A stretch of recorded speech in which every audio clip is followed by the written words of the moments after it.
मुझे लगता है इसके कारण अब हमारा प्राइड, ये कथाकारियों का प्राइड नहीं है, अब हमारा प्राइड एविडेंस बेस्ड प्राइड है कि हाँ हम थे, लेकिन हम सिर्फ थे, इसमें बहुत दिनों तक जिया नहीं जा सकता।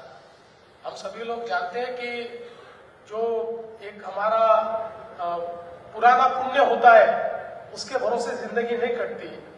उस प्राइड को हम हथियार बना सकते हैं, उस प्राइड को आत्माभिमान का एक उसकी एक व्यवस्था हम तैयार कर सकते हैं। उसके भरोसे हम लोग उस स्वाभिमान के भरोसे, उस कॉन्फिडेंस के भरोसे आने वाले दिनों में फिर एक बार उन ऊंचाइयों तक पहुंच सकते हैं।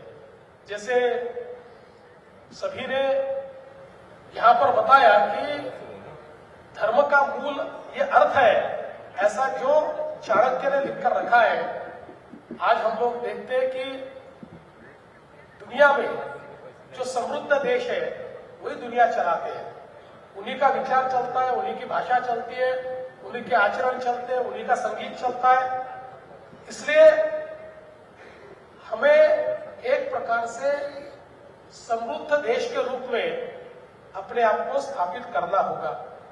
और जैसा आज की थीम में इनोवेशन की बात होती है, तो हम लोग तो इनोवेटर्स ही हैं, क्योंकि वैदिक काल से अगर हम लोग हमारे विचारों को देखें तो हमारे सारे विचारों में इनोवेशन हमको दिखाई पड़ता है।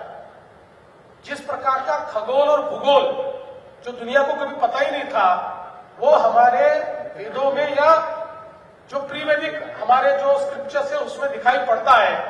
वो शायद आज के जमाने में उस प्रकार के खगोल को खंगालने के लिए, उस प्रकार के खगोल का उपयोग करने के लिए सुपर कंप्यूटर को उपयोग में लाना पड़ता है। लेकिन बिना सुपर कंप्यूटर के हमारे उस समय के संशोधकों ने, इनोवेटर्स ने उस चीज को एक प्रकार से समझा था, उसके साइंस को समझा था और उस माध्यम से हमारे पूरे विचारों को डेवलप करने का काम किया था। और आज जब हम इनोवेशन की बात करते हैं तो ये भी बहुत सही है कि हम लोग अब 5th इंडस्ट्रियल रिवॉल्यूशन में जा रहे हैं। और ये 5th इंडस्ट्रियल रिवॉल्यूशन जो है, ये पूरे तरीके से आज इनोवेशन बेस्ड इस प्रकार का इंडस्ट्रियल रिवॉल्यूशन है।